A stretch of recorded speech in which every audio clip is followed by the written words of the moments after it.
Hey, this is Dave DeCamp from antiwar.com. This is anti-war news for Monday, November 25th, 2024.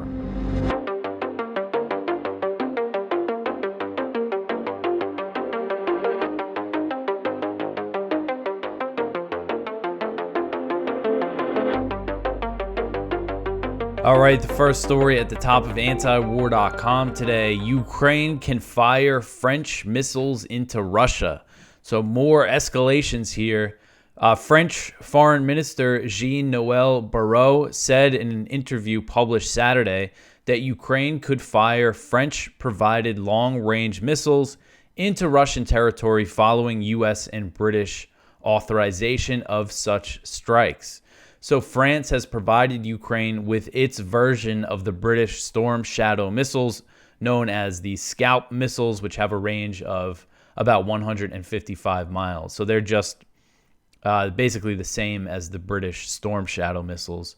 Barrot told BBC that there are no red lines when it comes to France's support of Ukraine, and that Ukrainian forces could fire the missiles into Russia in the logics of self-defense. He said, quote, "The principle has been set. Our message to President Zelensky has been well received," end quote. So it's unclear if Ukraine has fired French-provided Scalp missiles into Russia. Again, they're the same thing as the Storm Shadow missiles. So it's possible that they fired these in there as well. But the story here is that France is giving them the green light to use missiles that they give Ukraine in long-range strikes on Russia. So it's another country joining this escalation. There were some reports that I mentioned that France has given them the green light, but these were the first public comments from France saying that they could do so. So, you know, we covered this a lot last week. Putin responded to these escalations to Ukraine firing the U.S. Attack missiles into Russia and the British Storm Shadow missiles into Russia. Putin responded by firing a new intermediate-range hypersonic ballistic missile, and he also issued a very serious warning saying that Russia has the right to target the military facilities of any country that's providing Ukraine with long-range weapons for strikes on Russian territory. So just a reminder, this is what Putin said last week on Thursday. He said, quote, "We consider ourselves entitled to use our weapons against the military facilities of those countries that allow their weapons to be used against our facilities. If anyone else doubts this, then they are wrong. There will always be a response," end quote. So Putin said this on Thursday, and then on Saturday, France is saying, yes, Ukraine can fire these missiles into Russia. So the next one here, U.S. and European officials discussed giving Ukraine nuclear weapons. So this is just completely insane. Kyle Anzalone wrote this up over the weekend. According to the New York Times, U.S. and European officials have discussed a range of options they believe will deter Russia from taking more Ukrainian territory, including providing Kiev with nuclear weapons. So according to this report, this is an idea that they actually discussed. So American officials who were briefed on the U.S. intelligence assessments told the New York Times that weapons will not alter the challenging situation that Kiev is currently facing. The report said, quote, "U.S. spy agencies have assessed that speeding up the provisions of weapons, ammunition, and material for Ukraine will do little to change the course of the war in the short term," end quote. So again, this is another thing, you know, U.S. officials have said they don't expect these long-range strikes to make a difference, yet they back them anyway, even though it risks nuclear escalation.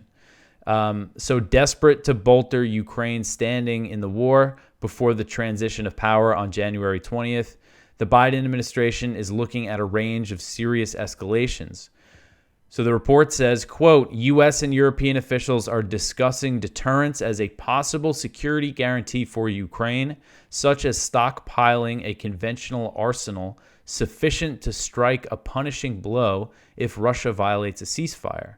Several officials even suggested that Mr. Biden could return nuclear weapons to Ukraine that were taken from it after the fall of the Soviet Union," end quote.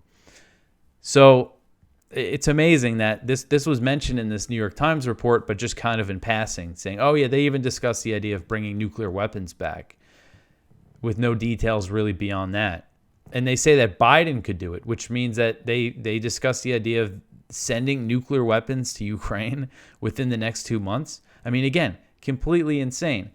This is something that I don't think is actually going to happen. But the fact that they're talking about it and that they leaked it, I mean, what message are they trying to send here? I mean, Russia, if they get a whiff of the idea of the U.S. sending nukes to Ukraine, or if they're seriously discussing it, I mean, man, it seems almost like they leaked this to guarantee further escalation over the next 2 months. It's just really a reckless thing to even discuss. And then this report also says they don't expect Putin to significantly escalate the war until Trump returns to office. They're expecting him to sit back. So I guess they're going to try to poke and prod Russia as much as possible in the next 2 months. All right, so the next one here, former Ukrainian commander says that World War III has begun. So this is another one from Kyle over at the Libertarian Institute. So as the West escalates its support for Ukraine, Kiev's former top military commander warned that World War III is already underway. At the same time, a high-ranking British military official said the UK was ready to fight a war with Russia in Eastern Europe. Former military commander-in-chief and Ukraine's current ambassador to the UK, Valery Zaluzhny, made the dire statement in an interview with Politico published on Thursday. He said, quote, "I believe that in 2024, we can absolutely believe that the Third World War has begun," end quote. Zaluzhny argued that Chinese, Iranian, and North Korean support for Russia supported his statement. He said, quote, "It is obvious that Ukraine already has too many enemies. Ukraine will survive with technology, but it is not clear whether it can win this battle alone," end quote. So we've just seen, again, just over the past week or so, we've seen all this talk from U.S., Ukrainian, NATO officials. You have the British here saying they're ready to fight Russia. All this stuff. It's just not a good sign, all the things that we're hearing from these officials. All right, so the next one here, Israel kills 155 Palestinians in Gaza over 72 hours. So this is over 3 days. Israeli attacks across the Gaza Strip killed at least 155 Palestinians over 72 hours, according to death toll updates released by Gaza's health ministry. So the ministry said on Saturday that 120 Palestinians were killed and others were wounded over 200 were wounded over the previous 48-hour period. So that was the update that they gave on Saturday. And then on Sunday, the ministry said 35 Palestinians were killed and 94 were wounded in the past 24 hours. Israeli strikes on Sunday included attacks on the Nuseirat refugee camp in central Gaza and in the Jabalia refugee camp in the north, which has been under siege as part of this ethnic cleansing campaign. The Israeli military also issued a new evacuation order for a neighborhood in Gaza City, setting off another wave of forced displacement. So that's possible that they're going to start moving the ethnic cleansing into Gaza City. And again, what they're doing in these northern cities that are north of Gaza City, Beit Hanun, Beit Lahia, and Jabalia, is they're forcing people out and demolishing everything so they have no place to go back to.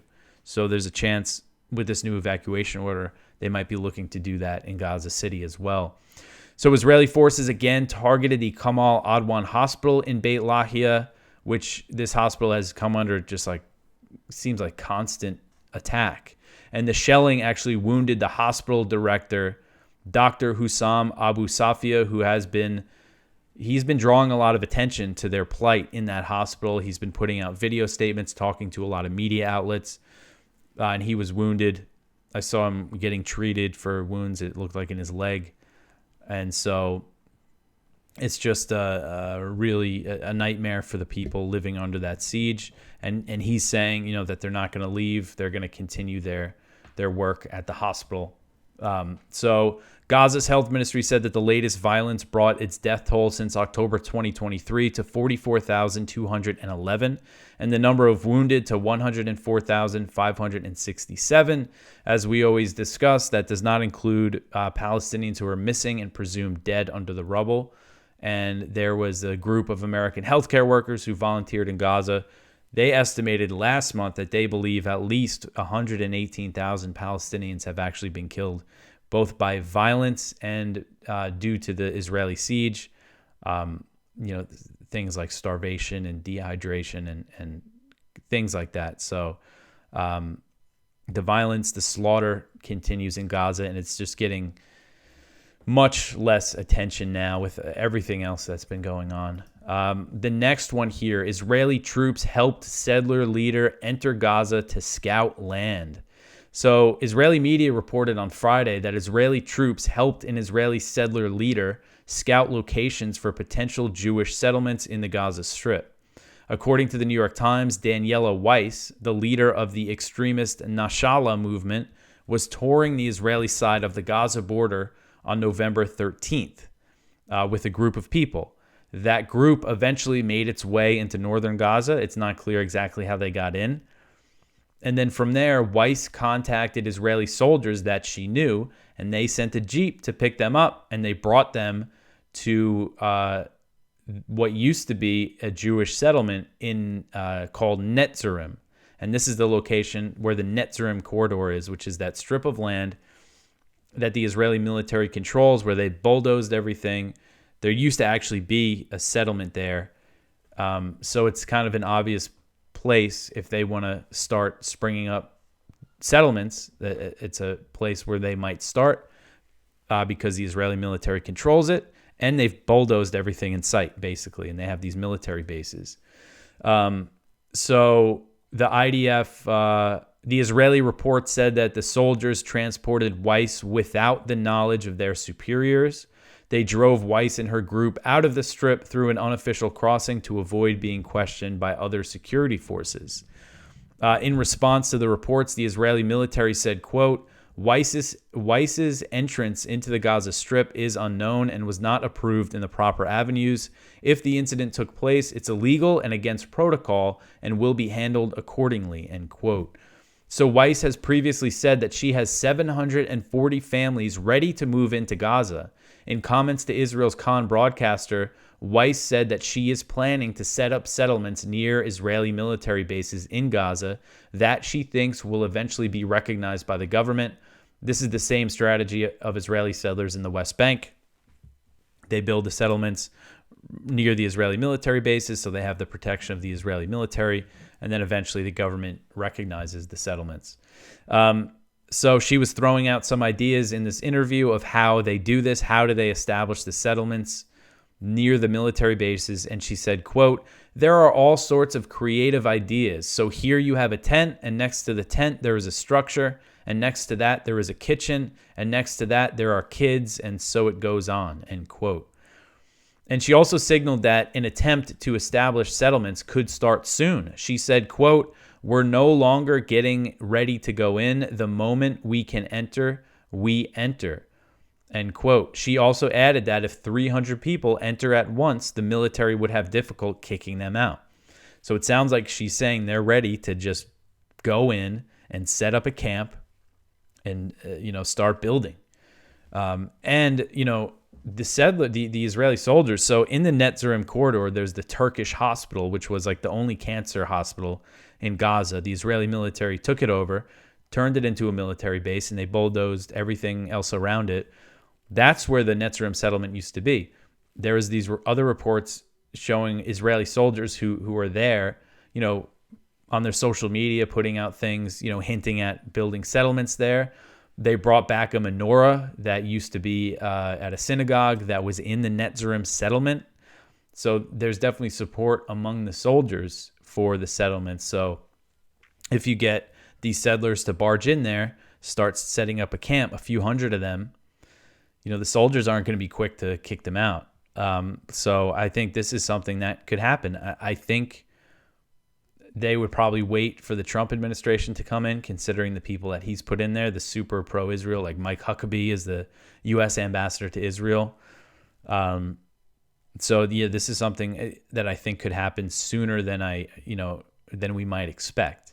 And Weiss, if you remember, she's the one that there was recently this Resettle Gaza conference that was attended by all these Israeli ministers and members of the Knesset, and she's made it clear, they don't just want North Gaza, they want all of Gaza, and they want to expel all the Palestinians. That's her goal.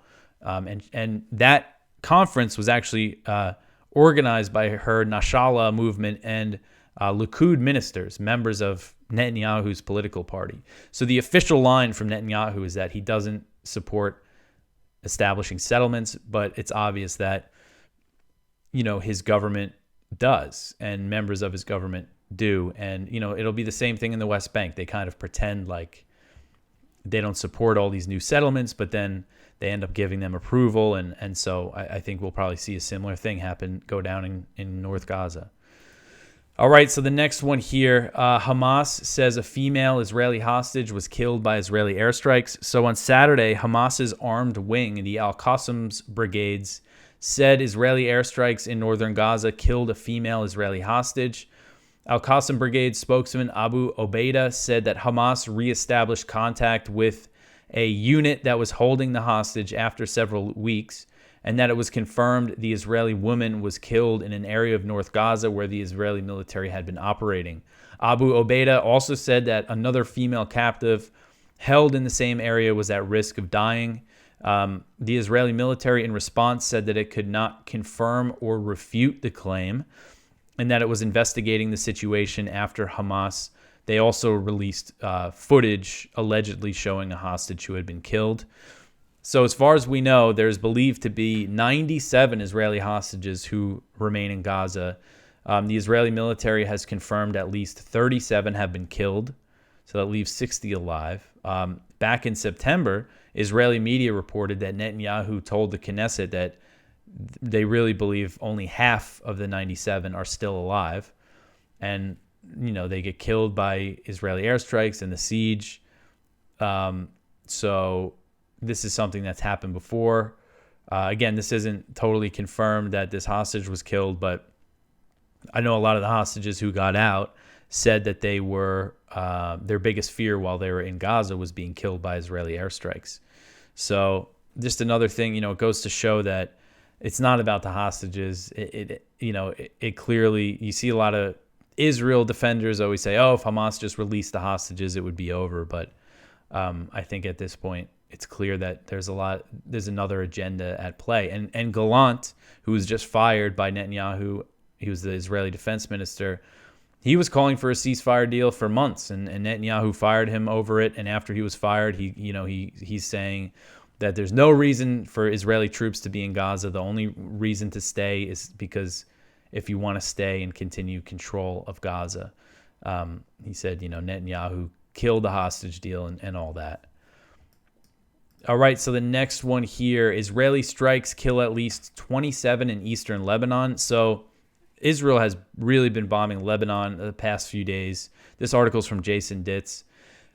So Israeli attacks against the Baalbek Hermel province in eastern Lebanon continued into Sunday with multiple strikes targeting towns and villages across the area.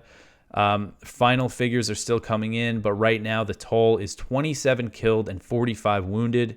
This, along with attacks elsewhere in Lebanon, bring the number of deaths since the Israeli invasion to over 3,750 per the Lebanese Ministry of Public Health, with an additional 15,626 wounded. So that's the overall death toll from the past year.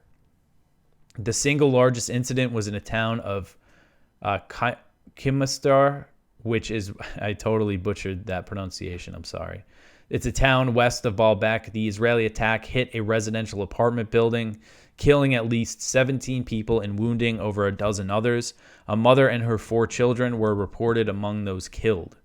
5 were killed in a strike on Bodai, and another 4 were killed in the nearby town of Flawi, and 1 more person was killed in Breitel, a town further to the east. So across this area, lots of people were killed. So the next one here, Hezbollah fires hundreds of rockets at Tel Aviv. Major damage reported.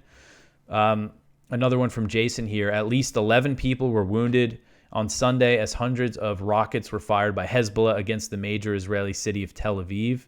A large number of buildings were reported hit in the attack, and there is extensive damage, though exactly how extensive isn't totally clear at this point. So this is Tel Aviv. I believe this is the biggest Hezbollah attack on Tel Aviv of this war.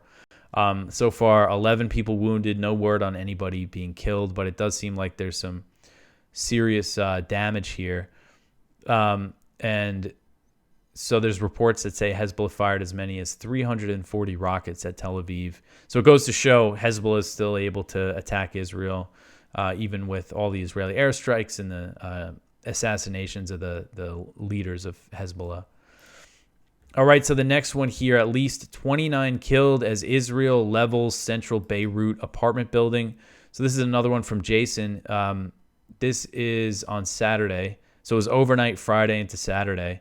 Israel leveled an 8-story apartment building in central Beirut with a bunker buster bomb. The building was on Mamoun Street in the Basta al-Faqqa.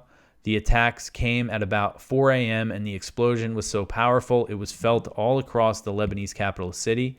At least 29 people have been killed and over 70 wounded. Rescue operations are still going.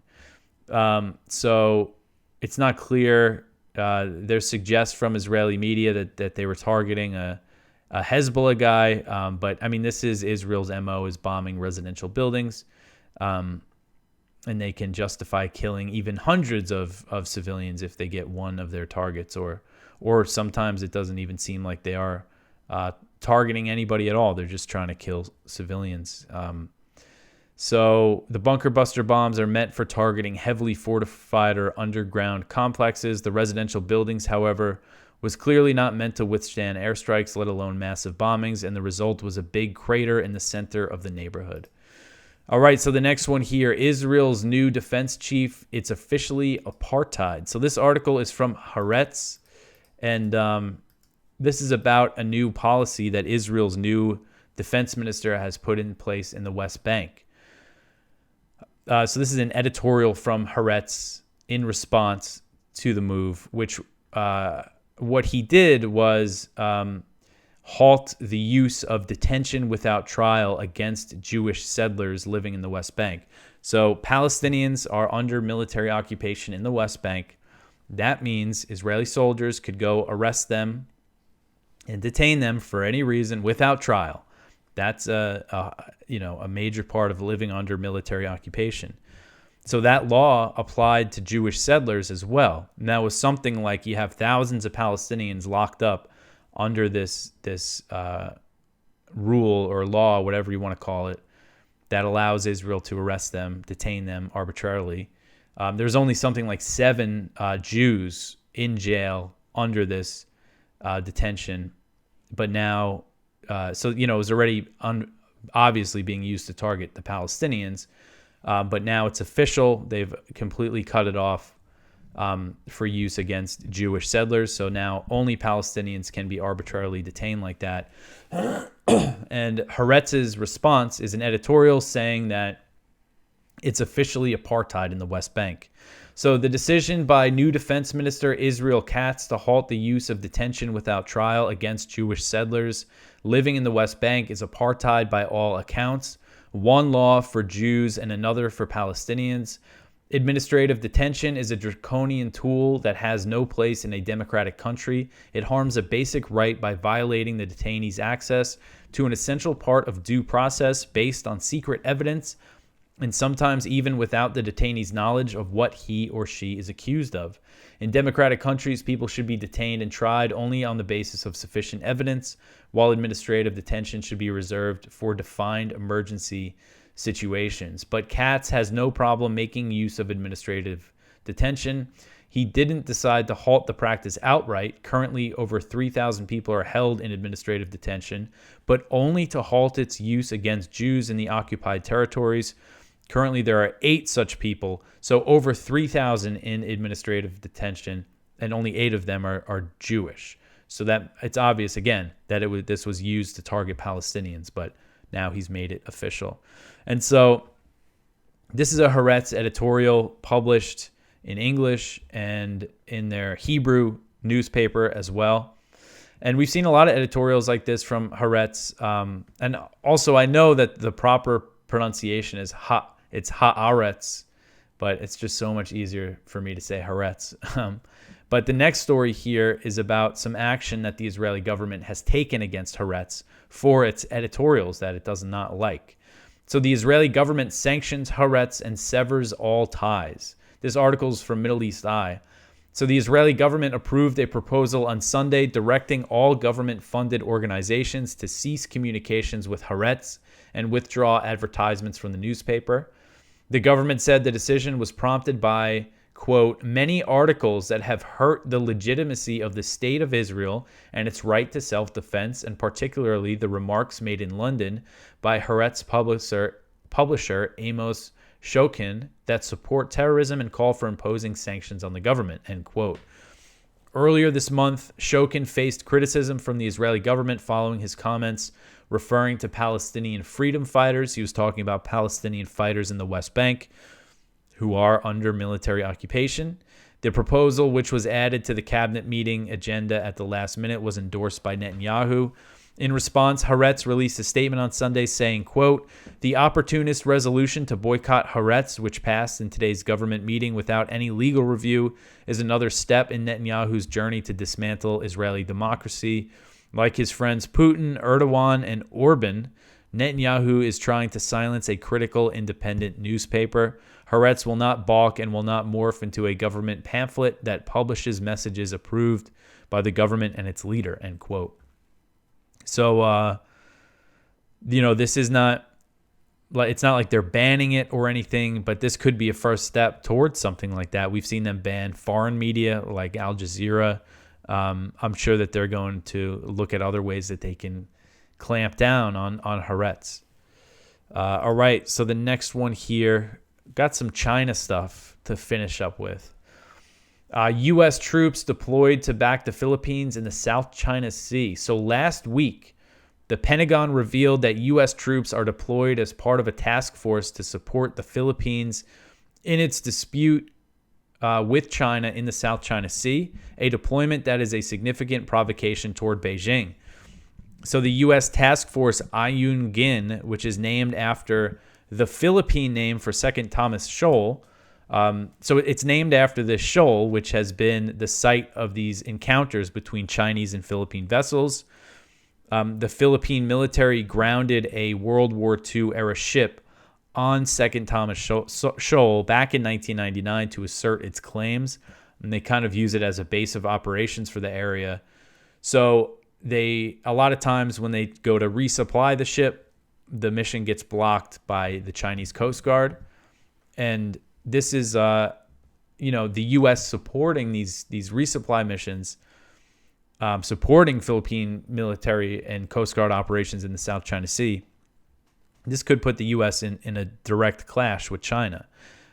So Philippine security officials are saying that the U.S. troops in the task force have no direct participation in the resupply missions. But again, these are U.S. troops deployed to the Philippine province of Palawan, which is a western province that's on the South China Sea.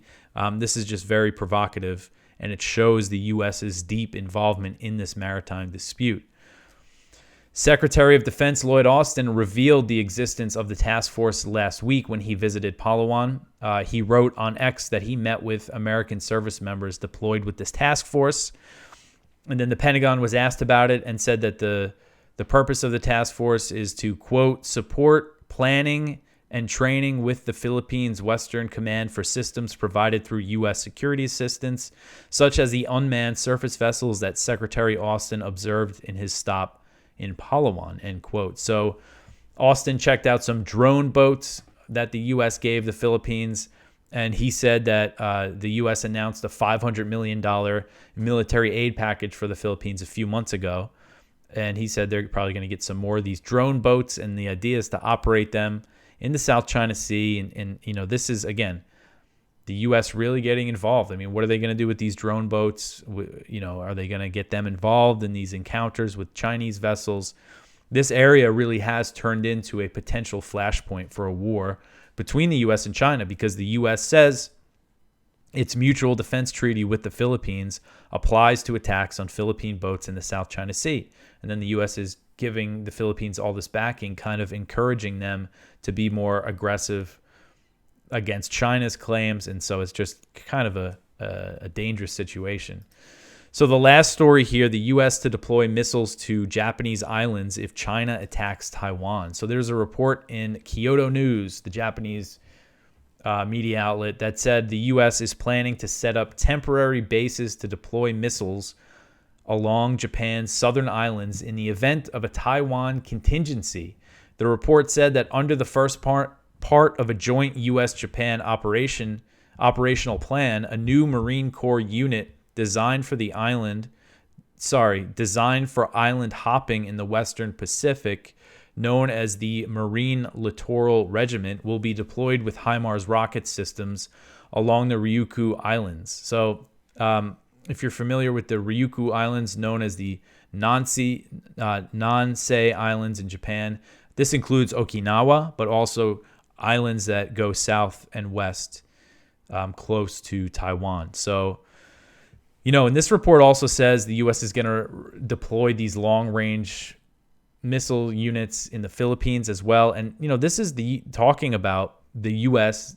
directly fighting China if it attacks Taiwan. And I know I talk about this a lot, but I think it is worth stressing that the U.S. military is openly planning for a direct fight with China over Taiwan in the future, despite the risk of nuclear war. I mean, this is what they go around talking about this, all these U.S. military leaders, and this is some of the planning that's going on behind the scenes. So that is it for the news for today. Please go check out our viewpoints. One from Ted Galen Carpenter. Will Armageddon be Joe Biden's final legacy regarding Russia? One from Gideon Levy, the Phantom Doctor from Gaza. One from James W. Carden, How the Democrats Became the War Party. One from Ramsey Baroud, A Nation in Denial, Why Israel's Defeat is Imminent. And one from Jeffrey Sachs, ICC warrant for Netanyahu is also an indictment of U.S. policy. So please go check all of that out. You can support this show, like, subscribe, comment, share it with your friends, tell them about antiwar.com. Follow us on Instagram, on X. I hope everybody had a good weekend. That was a lot of stuff to get through. I will be back tomorrow with some more news. Thanks for listening.